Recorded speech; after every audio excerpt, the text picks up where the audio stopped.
Allan Starkey graduated from Towson State College in 1964 with a major in speech and drama and a minor in English with a secondary education concentration. Mr. Starkey served in the Baltimore County School System as an English teacher, department head, and a specialist in the Office of English Language Arts. He also worked in Arundel and Howard County Public Schools. In 2000, he accepted a lecturer position in the Department of Secondary Education at Towson University. These are his reflections. Mr. Starkey, thank you so much for taking your time to come in and sit down with us and tell us a little bit about your teacher preparation here at Towson University and your subsequent career. I think this will add greatly to our understanding of teacher education across time at Towson. I guess a good place to begin is in the beginning. So if you would you share with us a little bit about your early social context, where you grew up, and as you were growing up, what kinds of ideas you were beginning to have about post-high school life? Sure thing. I grew up in East Baltimore, very, very middle class, white Caucasian, ghetto, so to speak. And I, excuse me, I just decided ever since about grade 7 that I wanted to be a teacher, and I wanted to be an English teacher. And, we had a whip of a 7th grade English teacher, Dorothy Benjus, 60 years old with a ponytail and just an absolute pistol. Just kept a class going and packed any single class with so much. You were just awed by Dorothy Benjus. And I had the good fortune to have her again for just a half a year in 9th grade. And it worked out very well. She was really the person who made an indelible impression on me and made me want to be a teacher. I've had superb teachers since then, but Dorothy Benjus was the first. And I just always knew I wanted to come to Towson. I didn't apply anywhere else. I couldn't afford anywhere else. I was raised in a single-parent home. Today, that's what it's called. Then it was called a broken home. But there was a lot of love in that home and a lot of support for education, which is certainly made a big difference in my life. But had Towson not had the teacher ed program preparation with free tuition, I wouldn't have been able to afford college. And when I was about 16, I was offered the choice of either getting a car or going to college. And I said, I want to go to college. Wow. That might have been the minority answer to that question among 16-year-old males. Because my mom was a credit manager for the Heck Company in Baltimore, the department store, but she had limited means. And so she was willing and did, in fact, support me through my 4 years at Towson. I wouldn't have been able to participate in the Glenn Players productions to the extent that I was able to had she not. Because like a lot of today's, maybe even most of today's Towson students, I would have had to work part-time. Yes. But I didn't. I didn't, except in the summer I had some jobs. Sure. But during the school year, I was on campus often 14 hours, 16 hours a day, going to classes in the morning, studying in the afternoon, and then going to rehearsals at night until 10 o'clock. And I was back 8 o'clock the next morning for classes. And it really was one of the richest periods of my life. It really was. Now, had you done, you quickly got involved with theater once you came to Towson. Had you done anything like that in high school? Just a little bit, just dibs and dabs, nothing. I tried to get cast in high school productions and never could. Interesting. And I came very, very close, but just never could. And so it was just something I enjoyed. When I came to Towson, at that time, males were definitely the minority. So I had an edge since historically plays have so many parts for men. My odds were improved considerably just by virtue of the fact that I went to Towson. So I just took advantage of that. And participated in the shows, and then took courses during the day. Towson didn't have a theater major at that time, so my transcript says I majored in speech and drama, and I have a minor in English. I could have done it the other way. I could have declared a major in English and a minor in speech and drama, because at that time there were about a dozen credits in dramatic literature that could be counted either way. I see. They were considered English classes, but then to create enough credits to have a speech and drama major, they were also allowed in speech and drama. So I have an English speech drama background. In the first year I taught 10th grade English and a drama elective in a Baltimore County school. The coursework at Towson was rigorous. I was just a mediocre student during the first year I was here, but then, to my surprise, came back as a sophomore and just started acing courses, and continued to pretty much all while I was at Towson. Now, why do you think that was? Was that just, do you suspect, a period of adjustment, or? Yes, and I think certain things incubated over the summer between my freshman and my senior year, and just sort of coalesced, synthesized, and just came together, so that I knew as a sophomore what to do as a student that I didn't know when I was a freshman.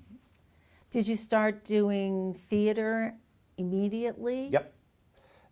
Freshman year, went out for a play, and it was a huge cast, and again, lots of males. A Kaufman and Hart comedy called First Lady, and it took place during a presidential election, and a presidential election was going on. Oh, how fun! In the state, so it was in the state, so it was a perfect choice for the fall production. And I got to play a young senator, Senator Keene, who some people believed was modeled on Kennedy, or if not modeled on Kennedy, sort of was the connection between the play and contemporary society.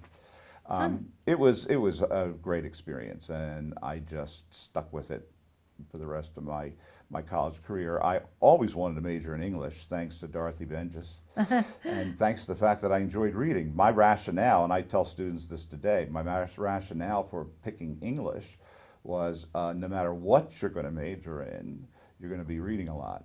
So it might as well be stuff you enjoy. But the fact is, I was just, I guess I'd have to conclude I was very intellectually curious, because as a freshman, my major changed in my mind about 15 times. Sure. And in fact, when I returned as a sophomore, I was registered to major in geography. That's interesting. It was. Now, was that the result of a course that you had taken freshman year? As part of the gen ed requirement, all freshmen took the very same slate of courses.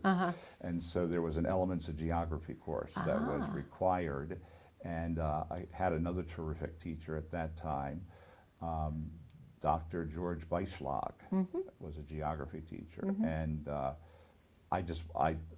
the same thing happened with Dr. Beischlag that had happened with Dorothy Benjes. I just wanted to be like him as a professional. He was so good, always clear and prepared.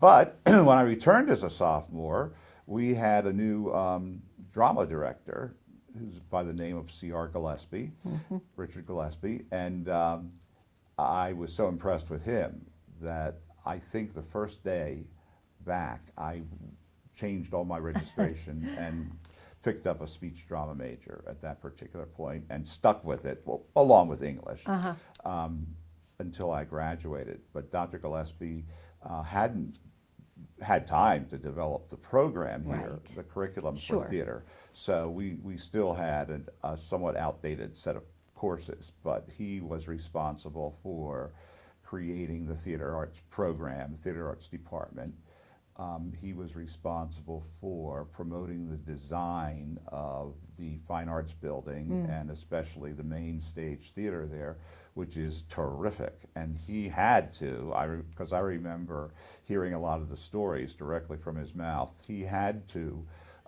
fight long and hard for some of the things he wanted in that theater. Architects, by and large, unless they specialize in theater, tend to design auditoriums for multi-purpose Right. use. And that's not what he wanted, because it was going to be used just for theater. And they wanted to put a nicely polished hardwood floor on it. He would have no parts of it, because in a theater you have an unfinished floor so that you can use it like a bulletin board. Yes. You have to be able to stick things in it and so on and so forth. And you don't want the reflection from the theater lights. So, but I remember just that one feature, how hard he had to fight, because whenever the architects would take away all the suggestions from the staff and then come back, that shiny floor was still there. Dr. Gillespie was responsible, I think, for the terrific caliber of theater that Towson is now known for. And I was very glad to be a part of the first years of that. Now, at that point in time, could you get a degree secondary with a drama Yes. major? Yes, So because we had a state certification for theater for speech education, and drama. speech and drama. Okay. And that's what my teaching certificate said from the Okay. Maryland State Department of Education, that my primary certification was speech and drama. And in fact, I had a speech and drama position in Baltimore County when I started teaching. It was considered a minor subject.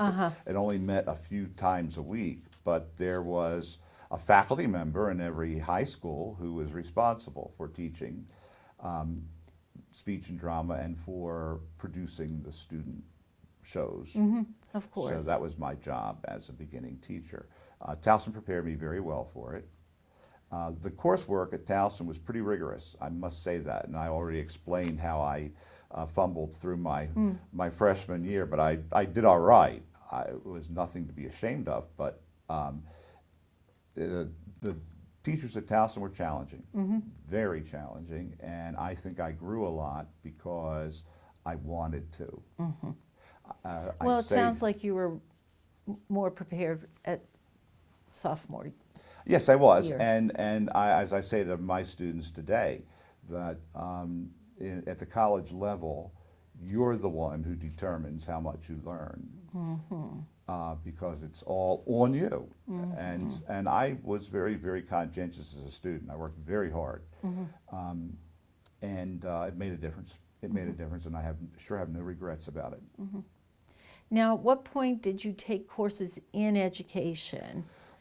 I think at that time it was the beginning of the junior year, much like it is now. We didn't have the courses blocked out the way they are pretty much now.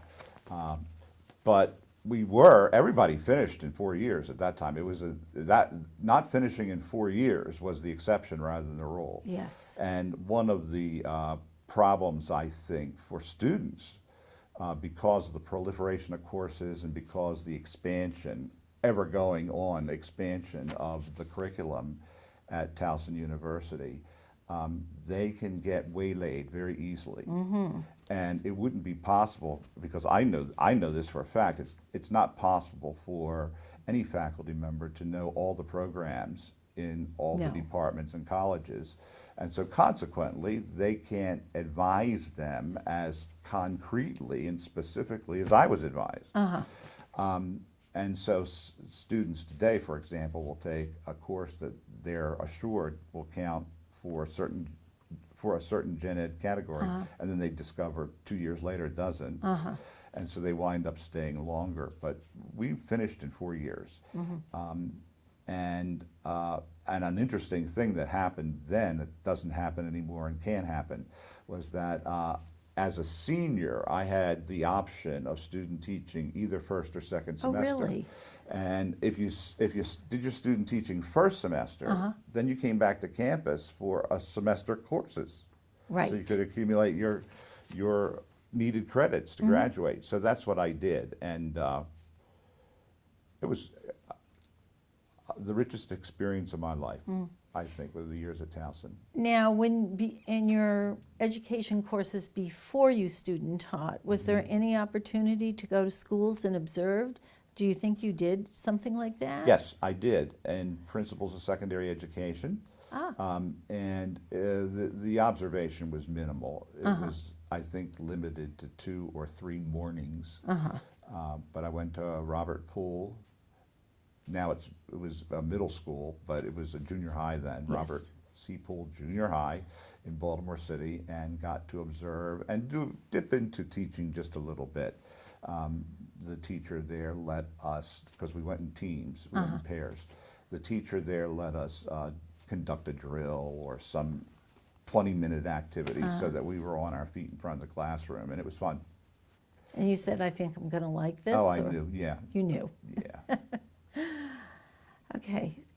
So you get to student teaching. Yes. And what are you going to student teach in? Are you going to be an English teacher? Yes. Or a drama teacher? Or? I student taught with Bob Bishop at Parkville High School, English 12. And he was a marvelous model teacher. I got to meet him through a friend who was student teaching with him in her senior year, which was my junior year. And she wanted to take a 1-act play there.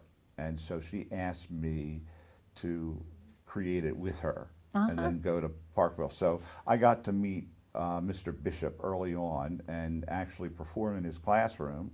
And I came back to campus and made a request. You did? To have him as a mentor teacher. He called the campus and made a request to have Very me nice. as a student teacher. Yeah, and he was a terrific mentor, terrific mentor. One of the things, I mean, he knew he was absolutely crack at running a classroom.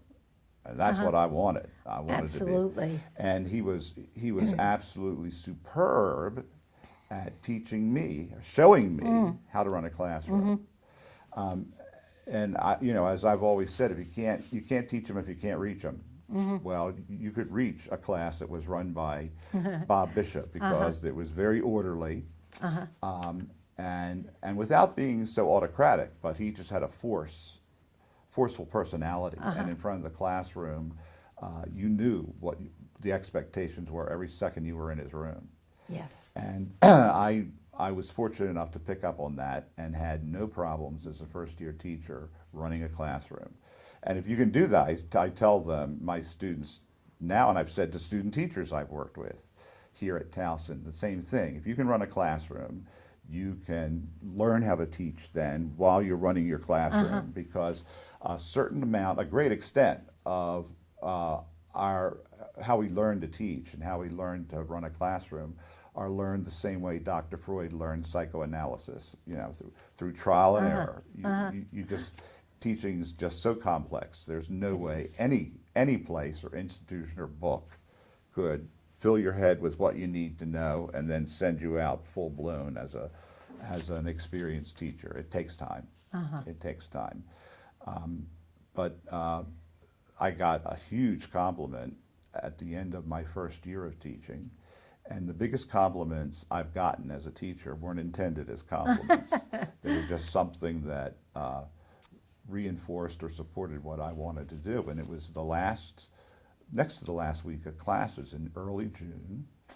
And I was with a 10th grade English class, and we were doing something that's routine for that time of year, like checking in textbooks or something like that. So the students all had something they were busy with.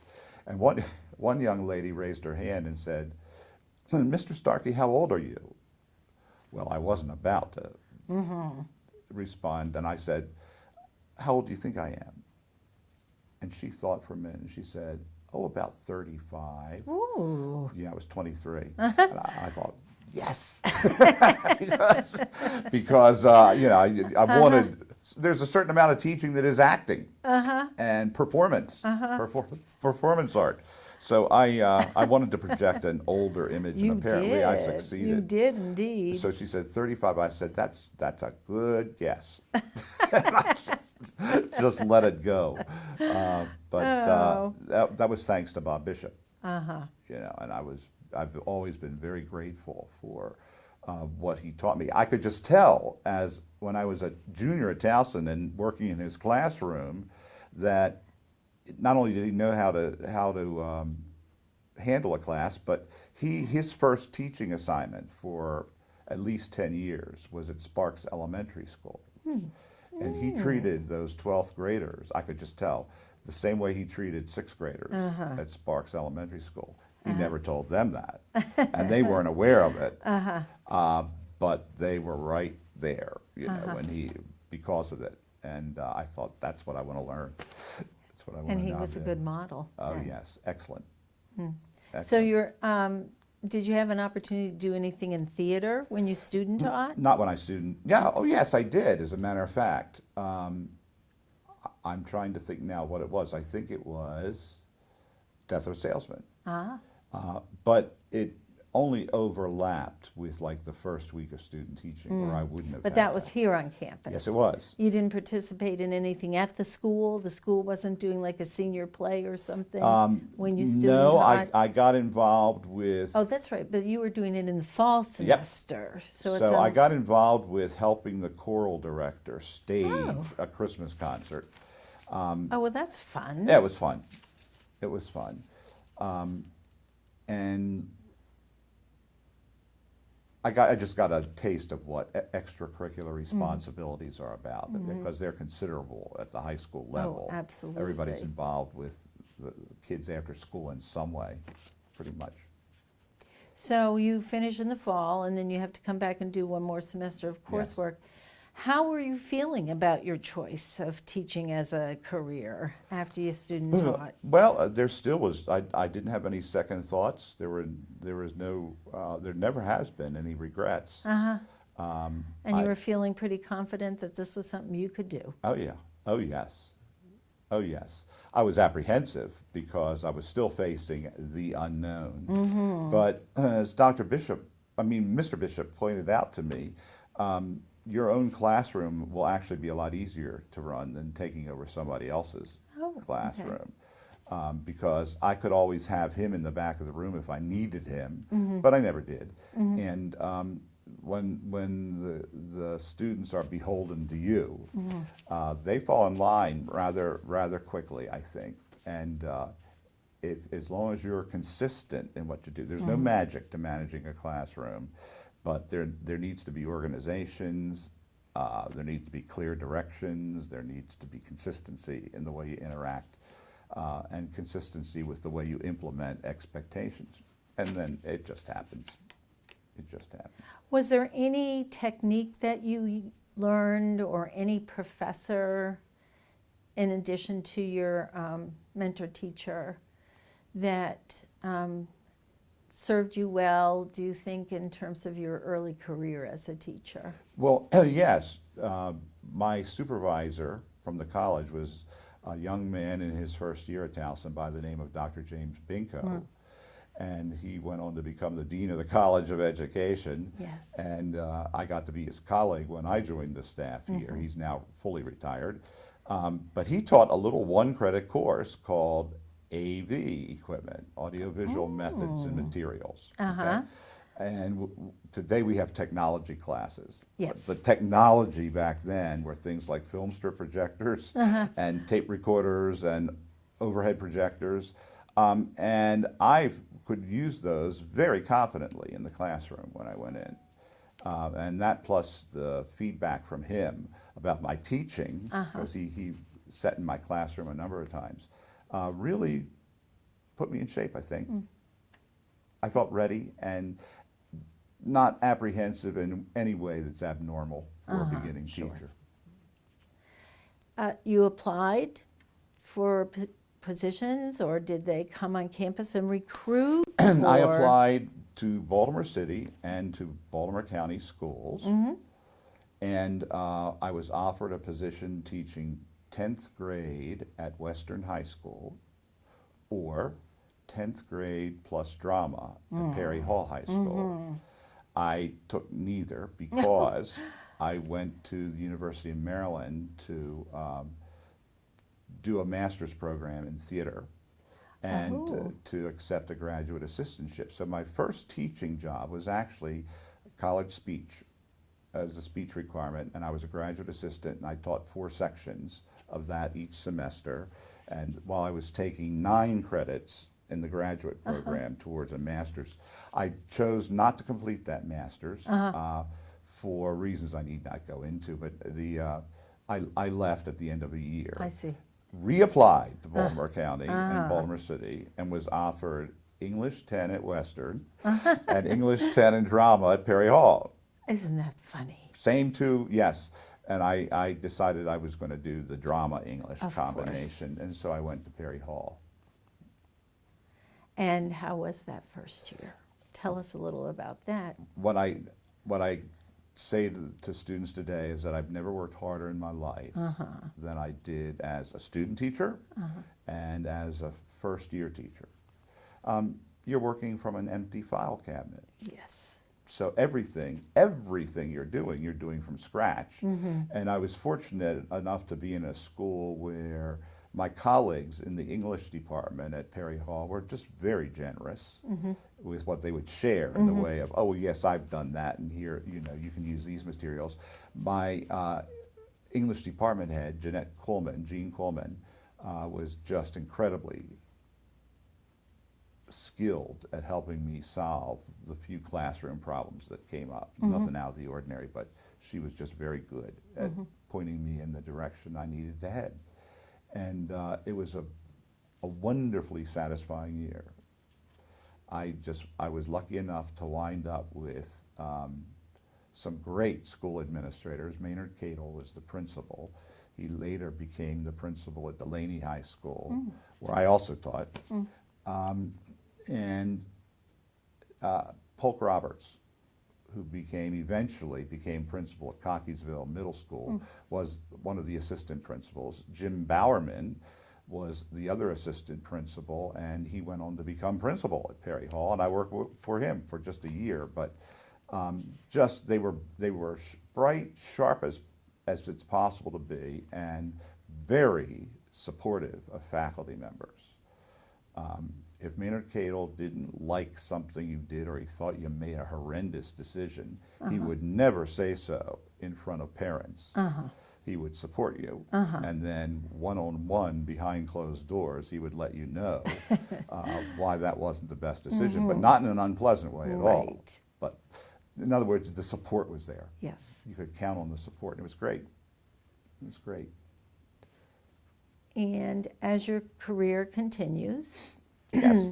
there is a point at which you start taking on some administrative roles. Rather early, as a matter of fact, I became the English department head at Perry Hall. My 5th or 6th year, I'm not sure exactly which, but I was there, and it was an acting position because Jean Coleman went on, went on to become the coordinator of English language arts, K-12, for Baltimore County. Well, she started then as a supervisor, but then eventually moved in. And so I had an acting position as English department head at Perry Hall for just a year. At the end of the year, I had an opportunity to move into the position full-time at Kenwood High School. And so I did. And the lure, frankly, I'll be completely honest with you, from having worked so hard as a classroom teacher, the chief attraction to me was that I'd have a reduced teaching load. Because at Kenwood, and once I was an English department head, I taught 2 classes as opposed to 5. Yes. I wanted out of speech and drama because, Really? yes, because of the heavy after-school responsibility it entailed.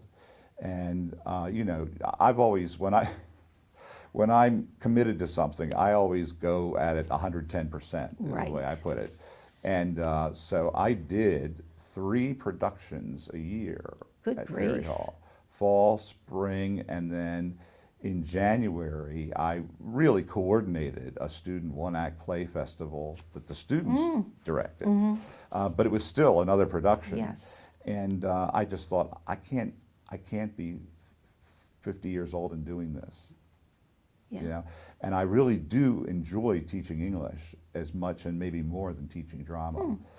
So an English department head taught only English, taught only 2 classes, got to do the kinds of things that I love doing, because one of the appeals of being a director of high school productions was that you run stuff, you know. And Gene Coleman used to tell me how much I love to run things, and so I did, and I got to run an English department, and then moved to Kenwood to do it.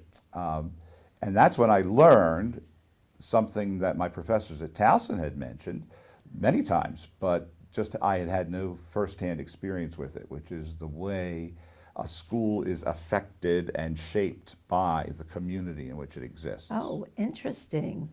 And it wasn't culture shock, but it was a strikingly different community at the time between Perry Hall and Kingsville and the Essex Middle River community. Just very different in attitudes towards school on the part of the parents and students, the amount of involvement that parents wanted in a school, and so on and so forth. So I learned an awful lot, and the students at Kenwood taught me an awful lot about teaching, and I enjoyed working with them just incredibly, really did. After I was there about 4 or 5 years, a position in the English office in Baltimore County opened. It was called Specialist in English Language Arts, and it was a 2-year position. It was rotated. Every 2 years somebody else had it. And so I applied and was accepted and left Kenwood to work in the central office. After those 2 years, and I enjoyed that. I did a lot of demonstration teaching in classrooms. Well, there's a little drama, a little theater in that, and demonstration teaching. Yes, and you know, and I learned some things about teaching, because every once in a while, no teacher's perfect, and every once in a while a question would tumble out of my mouth, and it wasn't the best question or the best order, you know. Sure, and of the teachers would be sitting in the back knowing that and just giggling their heads off, but it was fun to do that. And I got to teach in just about every middle school and high school in Baltimore County. Good grief. Over a 2-year period. It was great fun. It's great fun. But at the end of that 2-year stint, I was invited to remain a 3rd year, but the English department head at Delaney High School had announced his retirement. Oh. And I wanted to go to Delaney. So I went back to the classroom. And Now, were you a teacher then at Delaney? I was the English department head. You were the department head. And one thing the school didn't have at the time, which was just sort of amazing to me, was an advanced placement English class. So Maynard Cadle was the principal. He had been my principal as a beginning teacher at Perry Hall. And you know, he let me start an advanced placement English class. That was great fun. Had marvelous kids at Delaney and marvelous faculty. In every school I've worked, I've had marvelous faculty. I don't think I would have lasted had I made the decision or concluded that my professional associates were nitwits. They never were. They were very sharp people, very good with kids, very committed to doing their jobs.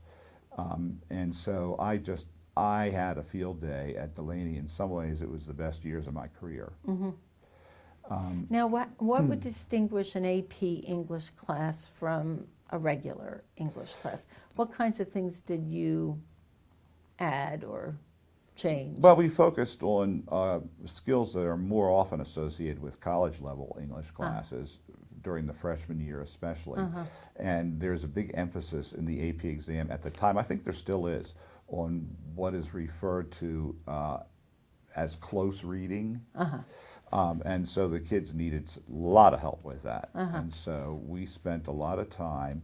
I've always regarded the materials from ETS, and especially the advanced placement exam, as models of assessment. And I became very interested in assessment as a result of a little 2-credit course I took here when I was preparing to student teach. Interesting. Called Test and Measurement. And it was an optional course, but I thought, well, the education's free, get it, you know. So I took the course, and more than any other course I took, it brought into focus the relationship in planning between objectives, activities, and assessments. And so it just made teaching and the process of teaching that much clearer.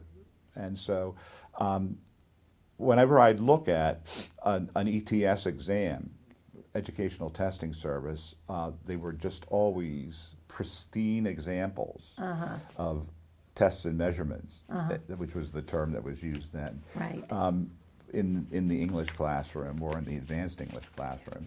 And so I tried to replicate as best I could in the AP class the testing they would confront on the actual exam. So boy, I really learned a lot about teaching English, and really value that experience very much. And how long did you stay there? I think it was there about 4 or 5 years also.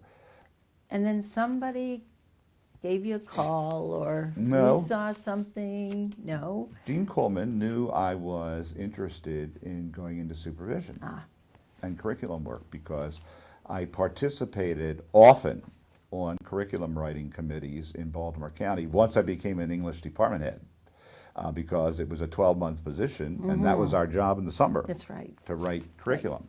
And I loved it. Just loved pouring it all out and putting it down on paper. And so I wanted a job in curriculum and supervision. I thought that would be just a great way. I was starting to get tired of teaching, if you want to know the truth. Sure. No, one gets weary. Yeah, after 14 years, I thought I've pretty much done what I wanted to do with it. That was wrong, I've since learned, but at the time, it felt right. And so I thought, well, I don't want to start a career in another field where I'm down at ground zero.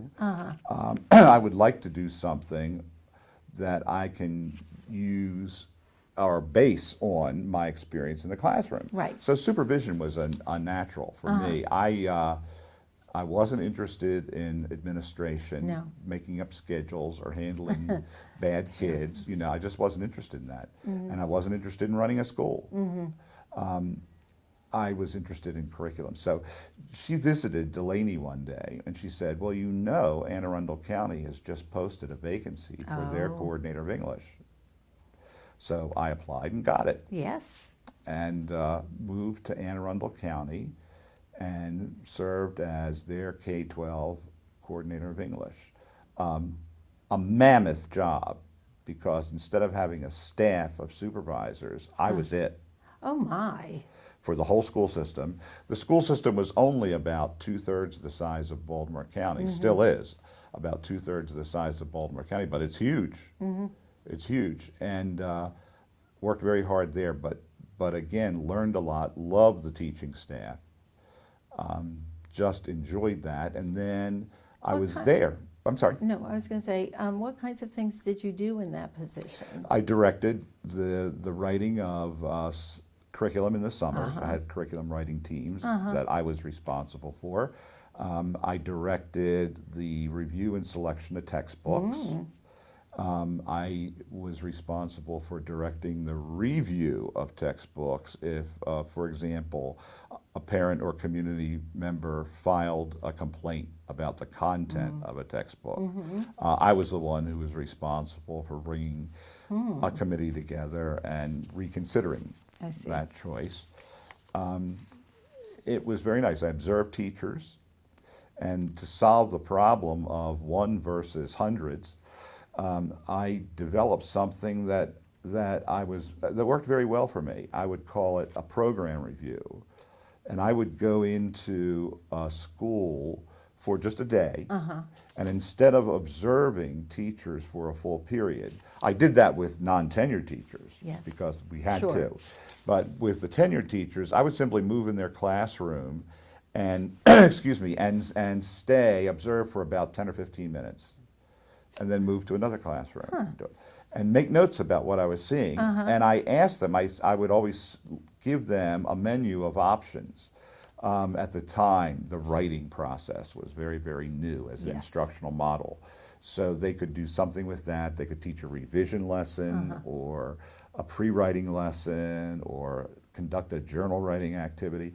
And I just asked that each department, weeks before I was ready to come, to pick an emphasis, something you'd like to have me see you doing, and something you'd like some feedback on. Sure. So that the focus wasn't on evaluating teacher performance, it was evaluating curriculum and how they were Yes. implementing it Yes. in their building.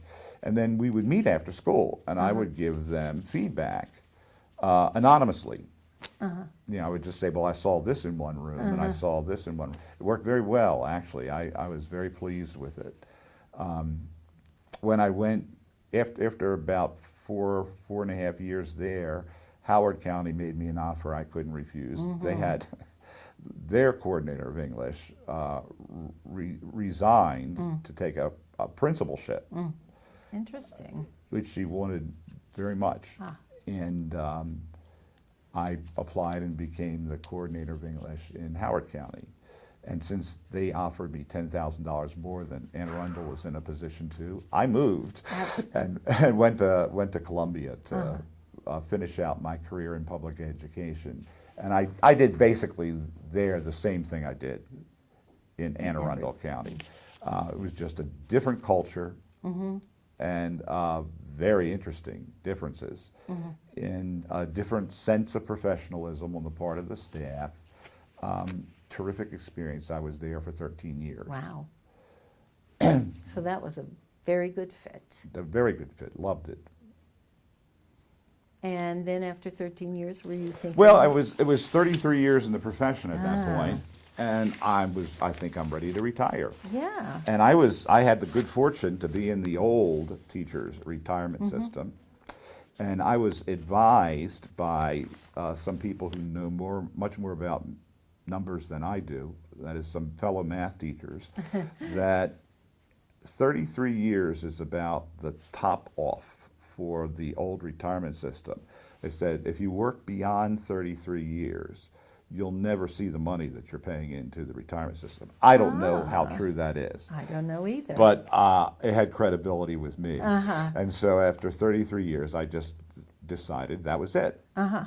And a faculty member here, Gloria Newbert, learned of my retirement, and the department here, the Department of Secondary Ed, had a situation developed that was rather unique. They had interviewed prospective teachers for teaching the English methods class and for teaching young adult literature.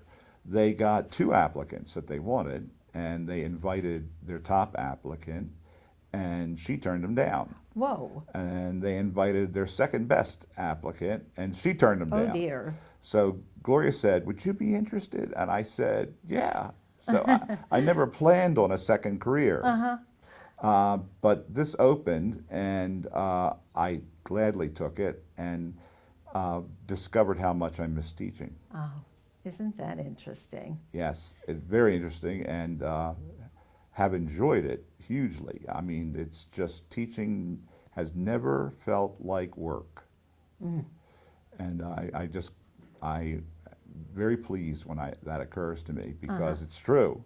I can work at planning or preparing stuff for teaching, and I just don't get tired of doing it. And what kinds of courses are you teaching, or have I've you taught a lot.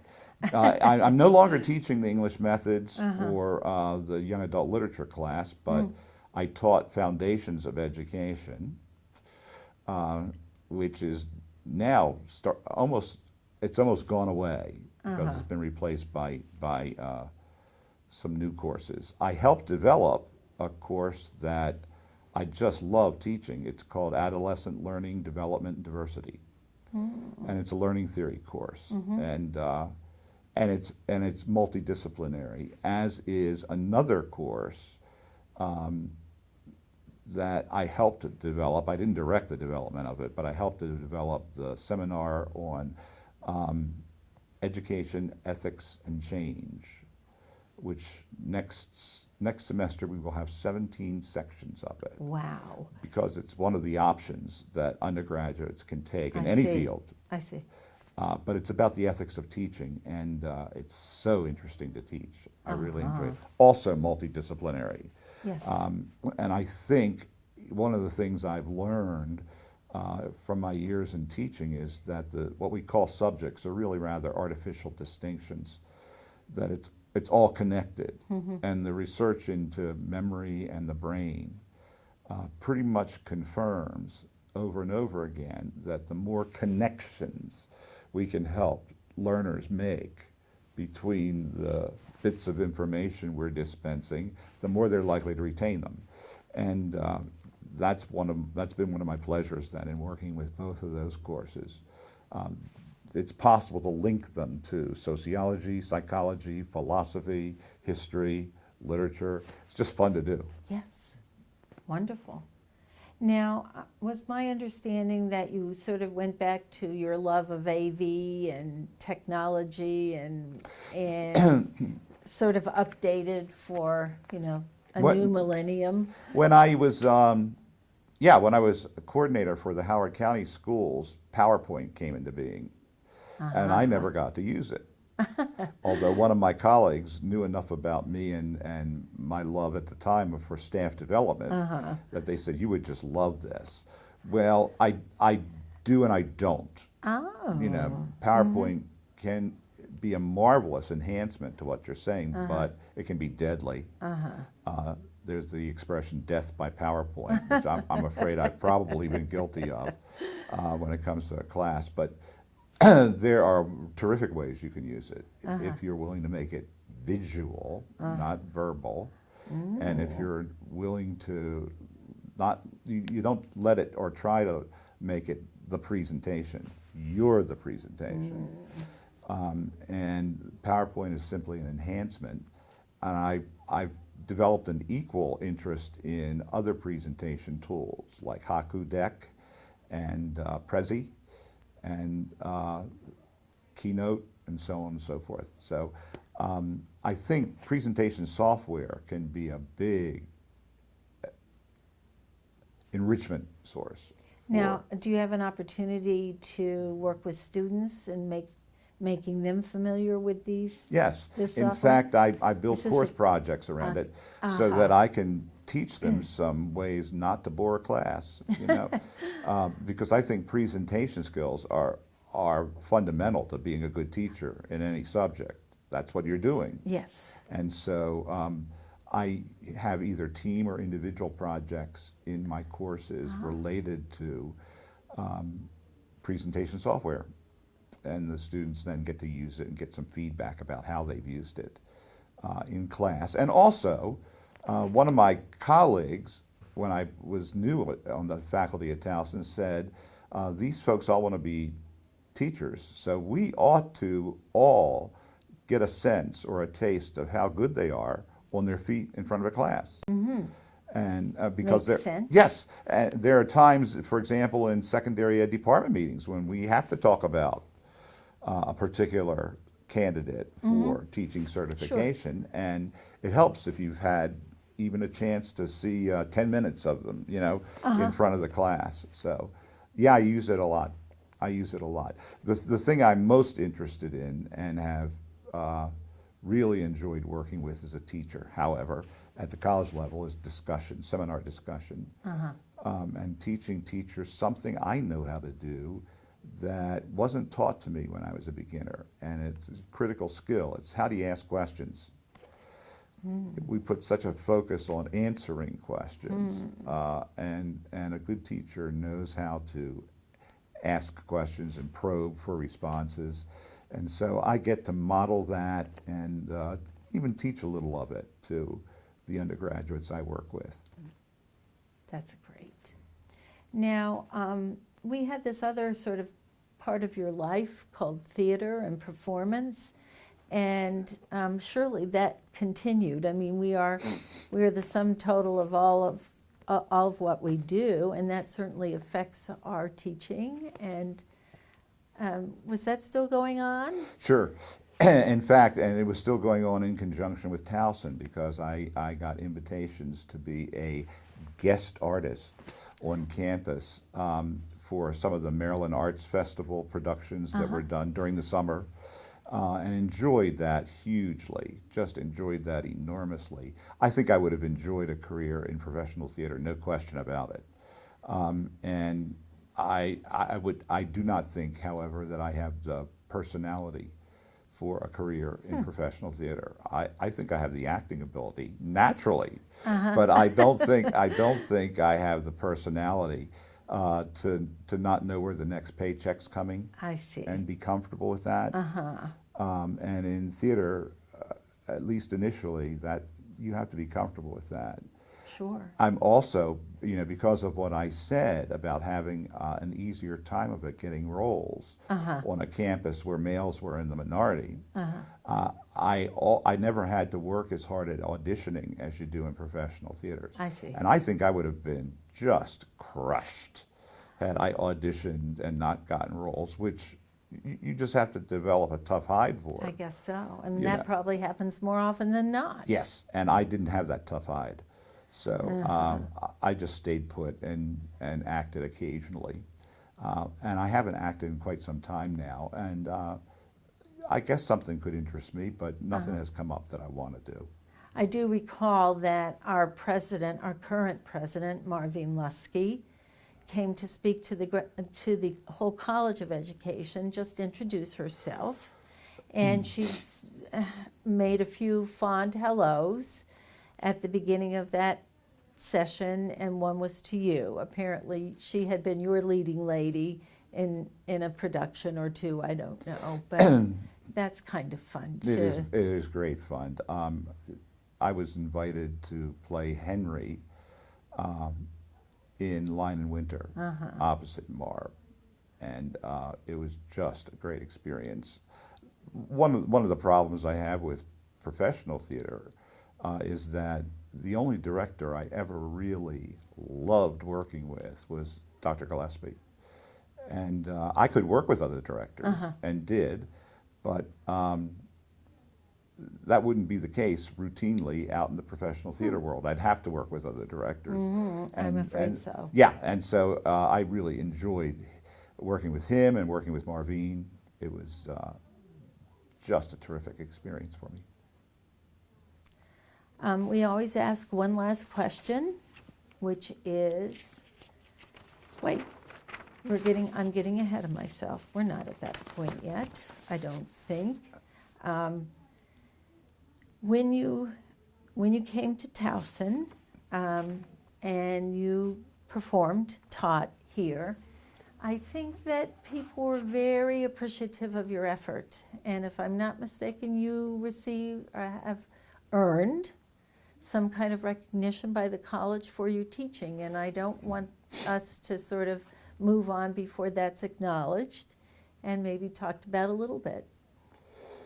Yes, the College of Ed now awards Dean's Award every year, and I had the good fortune to be the first recipient of that award, and it's very, very nice. It's sitting on my desk at home, and I'm very fond of the fact that I was the choice, and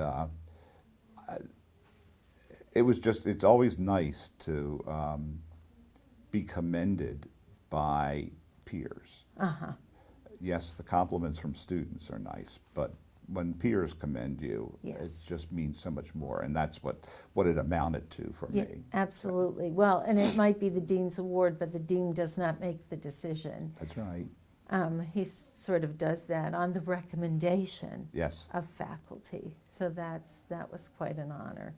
One other thing I would like you to mention is how you have come back to Towson in terms of supporting future teachers and students. Well, Towson was one of the key formative experiences in my life, no question about it. And I've always been grateful, for reasons I've already shared, for the fact that there was free tuition if you promised to teach in the state of Maryland for a minimum of 2 years. And less than 10 years after I graduated from Towson, that disappeared. Yep. And at first, the tuition rate was nominal. It's still quite affordable compared to many other colleges and universities, but I do wonder sometimes whether I would even be able to attend Towson today with the tuition that's charged. And so I've created a scholarship fund at Towson, and my hope is that it will make the teacher preparation tuition free for perhaps only a handful of young people, but at least there'll be some. I was very impressed with something I'll never come near matching, which is the Sophie Kerr Prize at Washington College on the Eastern Shore. It's a prize, it's a literary prize, not a teaching prize. But it's a gift outright that her estate created, and it's now quite sizable.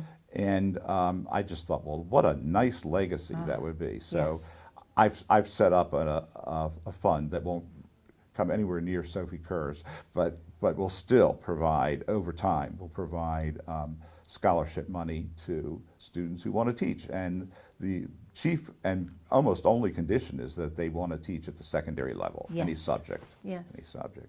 But it is for people who want to teach. Yes. And that's very special, right there. And I'm sure we all thank you for doing that. I mean, any of us who are teachers understand the importance of finding folks who have the potential to be good at it and support them in that aspiration. So that's wonderful. And now I will get back to that question, which sort of seems appropriate this time, which is simply to say to you, to ask you, what kinds of wisdom would you share with an individual who is considering teaching as a career? And I say this to classes, the Chinese proverb, the man who loves his job will never work a day in his life. I just like that so much because that's basically true of me. This June I will complete 50 years in teaching. Not always in the classroom, but a good 30 years of it in the classroom. And what I would say to young people is this: there are two things that teachers have to deal with today that I didn't have to deal with when I was in the public school classroom. One is the increased accountability in the form of standardized tests, and there's a lot of pressure on teachers to make kids achieve. And the other is the legislation known as IDEA from Congress about having mainstreamed students, the inclusion program.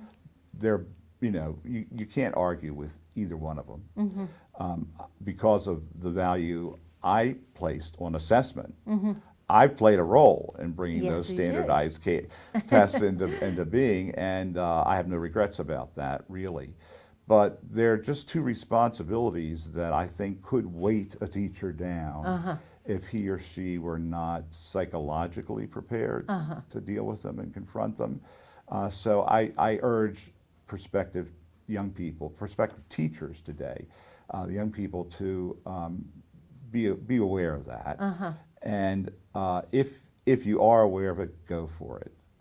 I have never had a regret in my life about being a teacher. Let's see, how do I put it? I've never regretted having to go into work a day in my life. And some days I look forward to it. Actually look forward to going into work. And some days I couldn't wait to get there. So it's great to be able to say that about a job. And if young people think they'll be able to say that, go for it. For some teachers, it's always only a job, and that's okay. The important thing is to decide during your first couple of years whether or not it's really for you. And if it's not, get out then.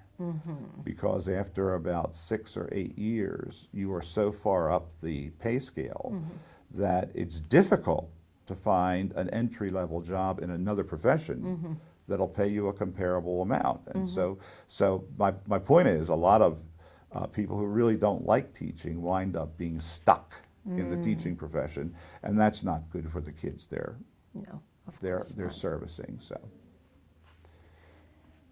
what have we forgot? Is there anything that you didn't have the opportunity to share that you want to share? No, I thank you for asking that question, but I think I've pretty much covered the territory. I mean, I think you can tell Towson has played a very significant role in my life, not only as a student, but now as a faculty member and as a performing artist and so on and so forth. Very significant role. And I just love the place, and I love the fact that it's grown so much. And I think we have one of the most beautiful campuses. When I see parents coming, visit a day for college and check us out, I can tell that one of the things that impresses them more than anything else is the beauty of the campus, because it really is. It's beautifully landscaped. It's a pleasure to move about. And I think that's been one of the pluses in Towson's growth, one of the reasons for Towson's astronomical growth in students. So. Thank you so much for coming and doing this. This has been great fun. I've learned a lot. Well, thank you for having me. It's been fun for me too.